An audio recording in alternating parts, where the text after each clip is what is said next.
assunto é com Murilo Rocha. Olá, Murilo. Bom dia, Lucas. Bom dia, Luciana. Bom dia. Bom dia, ouvinte da Band News. Só um comentário rápido a respeito desse episódio do elevador. Gente, aquelas plaquinhas que tem em todo o elevador, capacidade máxima, 7 pessoas, 10 pessoas, 4 pessoas, nesse caso 17 pessoas, elas não estão ali à toa, né? Elas têm um motivo, né? Há todo um trabalho de engenharia quando se instala o elevador para considerar o peso máximo que aquele equipamento suporta. Então, acho que é fundamental a gente respeitar essas capacidades máximas aí que estão previstas naquelas plaquinhas do elevador. Pensa bem, 5 pessoas a mais, vamos colocar aí uma média de 70 quilos por pessoa, tinha 350 quilos a mais no elevador. É muita coisa, parece pouco, mas é muita coisa o peso a mais, né? E o que acontece é que quando esses elevadores aí, mais ou menos modernos, né? Eles têm uma trava, né? Quando ele começa a cair, ele tem uma trava ali até o térreo e depois, ainda assim, ele caiu do térreo até o fosso, né? Por isso que ainda bem, né? Que foi essa queda de 1,5 metro só, que as pessoas aí se machucaram um pouco, levemente feridos. Uma pessoa aí que um ferimento um pouco mais grave vai ter que passar por cirurgia, né? Mas porque ele trava ali até o fosso e depois ainda assim, estava tão pesado que ele ainda caiu até o fosso, né? Do térreo pro fosso, né? Mas é isso, 5 pessoas a mais aí, considerando, tá? 70 quilos, daria 350 quilos a mais, é muita coisa para um equipamento, né? Agora, Lucas, Luciano e ouvinte, vou falar, o Lucas falou realmente, eu acho que tem que parar de dar palanque para esses malandros aí, mal intencionados, né? Esses cafajestes aí, de figuras como esse pastor aí, André Valadão, mas é impossível a gente ver aquilo, né? Eu vou aprender ainda a ver aquilo e não ficar revoltado, e não ficar tão incomodado, e não vir comentar sobre isso, né? Minas Gerais produz tanta coisa boa, mas produz também tanta coisa ruim, né? E essa família Valadão, essa específica aí, é um desses produtos de exportação de péssima qualidade de Minas Gerais, viu? Vou te falar, você fica vendo ali aquele discurso vazio, e as pessoas ali, né, coitados? Naquele caso ali, eu fiquei pensando, ele dando aquela mensagem de que não é importante fazer faculdade, que a filha vai para a faculdade para ficar rodada, são expressões dele, que a moça vai para a faculdade para ficar rodada, ser vagabunda, não sei o quê, expressões do pastor, né? Desaconselha, diz ele que não está desaconselhando, mas desaconselhando sim as pessoas a ter instrução, a ter uma formação superior. Eu fico pensando, aquele público ali que ele estava falando, provavelmente são de pessoas que não tiveram oportunidade, não tiveram a chance na vida de ter uma faculdade, né? Ou seja, ele está, de certa forma, adestrando pessoas, né, para serem o quê? Futuros empregados dele, né, fiéis da igreja dele, enfim, pessoas para darem dinheiro para sujeitos como esse, porque a partir do momento que você tem uma instrução, tem uma clareza na vida, claro, religião é importante, mas esse tipo de impostor, igual esse rapaz aí, você para de ser influenciado por esse tipo de gente. É quase assim, ele está ali formando uma mão de obra para servir a ele e a família dele, né? E outros pastores mal intencionados que tem aí de montão aí Brasil afora, né? Então, assim, quando ele faz aquele discurso, né? É quase que ele está formando uma mão de obra para sustentar ele, né? Assim, pessoas que fiquem ali, né? Nada contra trabalhos de menor qualificação, mas todo mundo tem o direito deve ter oportunidade. Infelizmente, no Brasil nem todos têm oportunidade de fazer uma faculdade, se qualificar, fazer um mestrado, um doutorado, enfim, a gente tem que lamentar isso e não exaltar e não fazer propaganda, não fazer discurso, não pregar, né, durante um culto um culto à ignorância, né? Um culto à não formação, um culto à não educação, né? É como ali para as pessoas realmente serem gado, serem, né? Massa de manobra. Massa de manobra, que você lembra desse texto, é massa de manobra, né? É quase assim uma elegia aquilo que ele estava fazendo. Ele estava fazendo todo um discurso para alienação das pessoas. E aí cheio de senso comum, falando que faculdade, que a mulher vai lá para ficar rodada, para ser uma vagabunda, o rapaz vai lá para se perder, se drogar, enfim, falando uma série de besteiras, né? E infelizmente ele faz a cabeça de muitas pessoas, né?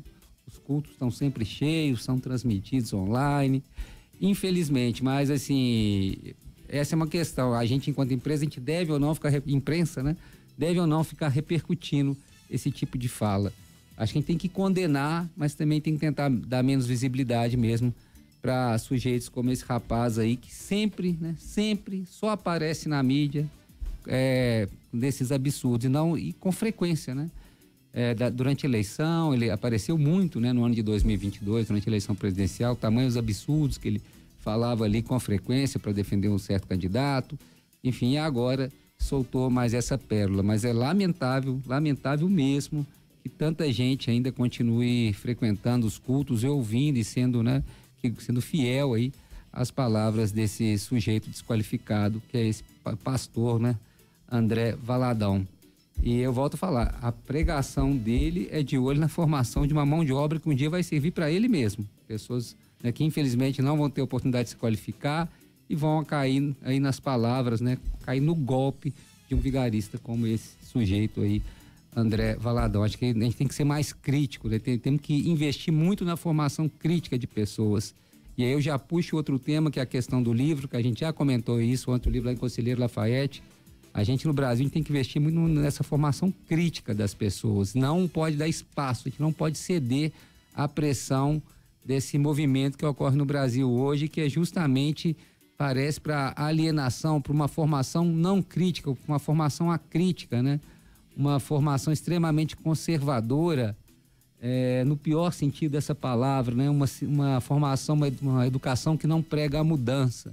Eu acho que a gente tem que investir muito no contrário, na educação que pregue a mudança, que pregue a crítica, né? Sujeitos críticos, sujeitos autônomos, que pensem por si próprios.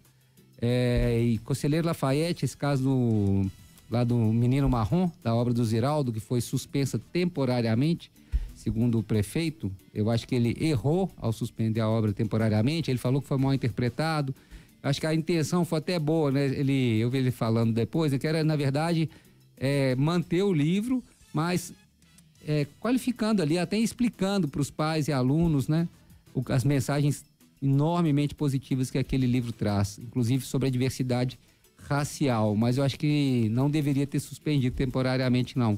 Deveria ter deixado o livro acontecer e explicar o que o livro traz com o livro sendo distribuído, né? E o caso ganhou proporção nacional, né?